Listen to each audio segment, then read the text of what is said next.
Alhamdulillah shi yan uwa salatu wassalamu ala sayyidil wujudi sallallahu alaihi wasallam.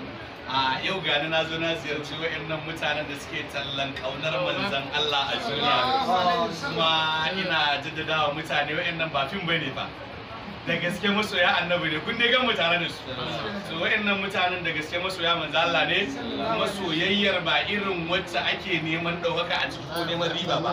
Soyayya ce khalisan lillahi dan manzon Allah suke yi. Wannan fim din ba wai fim ne da aka zauna aka yi nazarin rubuta shi irin sauran fina-finai ba, fim ne da ilhamar kaunar annabi ne ta ba da damar yin sa. Muna muku addu'a da mu da dukan masoyanmu. Yan uwa dai kuna gani, kun dai san ni yadda nake ko? To duk wanda yake tare da mu wayannan masoyan annabi ne. Ga ma Nura, ga ma Lawan, duka masoya ne na gaske. Muna gaishe ku duka dai, muna kuma tawassuli da annabi. Wannan fitan Allah ya ci gaba da kawo ilhama, izar so da bugun zuciya da ma sauransu. Allah ya ci gaba da kawo abin da za a yi fin din a girma annabi da shi. Ba a kwakwalwa muke lissafi ko rubutu ba, annabin ya kawo abin da za a yi masa a cikin fitan. Saboda fim ne wanda ya zama ibada ce, wannan fim din ba alfahari nake yi ba. Kuma wanda yake kallo na ya san waye ni, ya san na san me nake yi, kuma da karatu ne maganar. Wannan fim din shi ake cewa ibadatul ruhiyya.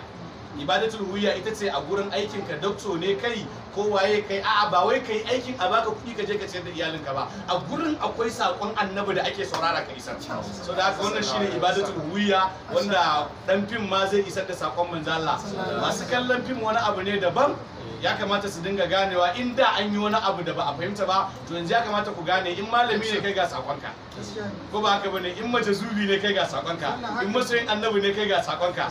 Sai Allah ya ƙara sira, mun gode. Assalamu alaikum ala rasulullah. Insha Allah mun gode Allah, insha Allah barakallah, insha Allah. Allahumma salli ala sayyidil wujudi sayyidina Muhammadin al-fatih ma aqul wa khatim ma sabana sallallahu alaihi wa sallam ala alihi ala alihi akbar min daril azim ya qaratullah bi aqdama rabbak wa shakil sham ya qamin kadikta wallahi akbar sirr la qadam kull ma qadara karan abd kafani shurur al-jinn wal ins man nafajuj al-baghi wal aswa'ib المصطفى كفاني مكر الماكرين وقيدهم كفى الدر والمساعي والجفا والزمن الذكر الحبيب ومدعو عليه صلاه الله ما شارك الكفى عليك صلاه الله ثم سلامه تقين شر الفقر والجهل والوهم عليك صلاه الله ثم سلامه تقين شر الدين والشكر والكمم عليك صلاه الله ثم سلامه تقين شر البغل الانس والبرم رفعت الى اهل امين شكايتي ولم يلبس شكوى الي فلم يشكي يا رسول الله سبحان الله الواحد الاحد سبحان الله الفرد الصمد سبحان الله رب السماء غير عمد ثم سلام على الماء فجماد سبحان من قسم الرزق ولم يسع احد سبحان الله الذي لم يتكل سابة ولا ولدا سبحان الله الذي لم يلد ولم يولد ولم يكن له كفوا احد سبحان ربك